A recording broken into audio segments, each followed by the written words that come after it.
हर खबर पर होगी आपकी पकड़। डाउनलोड कीजिए एबीपी लाइव ऐप। अमेरिका के मार्केट गिरने के बाद भारत का भी शेयर बाजार मुंह के बल गिरा है। 1000 अंकों की गिरावट दर्ज की गई है। 9 बजे शेयर बाजार जब खुला था तो 1000 अंकों की गिरावट के साथ खुला है और ये असर जो है चीन के कोरोना वायरस की वजह से है। विश्व भर के, दुनिया भर के शेयर मार्केट पर इसका असर देखा जा रहा है।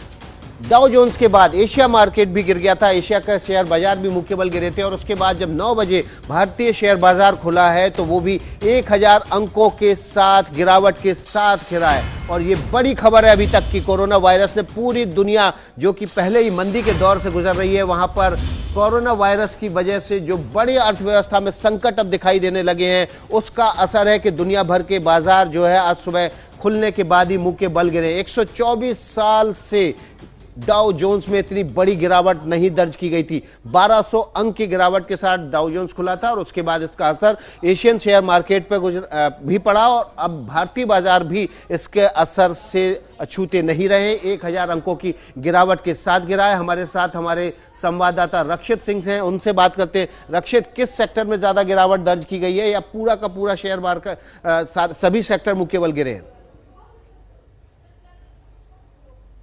जी विकास, बिल्कुल। देखिए, जो दुनिया भर के बाजार हैं उसमें गिरावट है और गिरावट की मुख्य वजह है कोरोना वायरस। और कोरोना वायरस से क्या असर पड़ रहा है, इसको समझने के लिए जानना होगा सप्लाई चेन को। पूरी दुनिया में कोई भी देश ऐसा नहीं है जो कि चाइना से कोई ना कोई पार्ट इंपोर्ट ना करता हो। मसलन अगर आप कार की बात करें, एक कार को बनाने में अगर 700 से 800 पुर्जे लगते हैं तो एक ऐसा पार्ट जरूर है जो सिर्फ और सिर्फ चाइना से आता है, उसके अलावा ग्लोबली दुनिया में कहीं नहीं मिलता। उसकी वजह से ही ये सप्लाई चेन जो मिसमैनेजमेंट है ये हो रहा है और दुनिया भर में जो प्रोडक्शन है, जो फैक्ट्रियां हैं, वहां पर प्रभावित हो रही हैं। और इसी वजह से 2011 के बाद में अभी तक की सबसे बड़ी जो गिरावट है डाउ जोन्स में, वो 1200 अंक की दर्ज की गई है। इसी के साथ में अगर आप नेस्डैक की बात करेंगे तो 4.6% गिरा है। लंदन का FTSE 100 3.5% गिरा है। जापान का निक्की 2% गिरा है। और ग्लोबली यूरोप और यूएस के जो इंडेक्सेस हैं वो 10% की गिरावट के साथ हैं। और अगर पिछले 6 दिन में अगर आप आंकड़े की बात करेंगे तो ग्लोबली जो वैल्यू है पूरी दुनिया के अंदर, वो $3.6 ट्रिलियन की जो वैल्यू थी वो इरोड हो चुकी है, यानी कि खत्म हो चुकी है शेयर बाजारों के गिरने की वजह से। बहुत बड़ी बात आंकड़ों के जरिए रक्षित आप हमको बता रहे हैं। लगातार आप हमारे साथ बने रहिए। और देखिए, हम सेंसेक्स की गिरावट आपको बता चुके हैं। डाउ जोन्स 124 सालों में सबसे बड़ी गिरावट ले चुका है, लेकिन अंतर्राष्ट्रीय बाजार ऐसे हैं जो लगातार गिरावट ले रहे हैं। हम चाहते हैं कि कुछ और अंतर्राष्ट्रीय बाजारों की जानकारी भी आप ले रहे हैं। हम अंतर्राष्ट्रीय बाजारों की बात इसलिए कर रहे हैं क्योंकि देखिए, एशियाई बाजार अगर सेंटिमेंट नेगेटिव लेंगे तो उसका सीधा प्रभाव आगे सेंसेक्स पर पड़ेगा।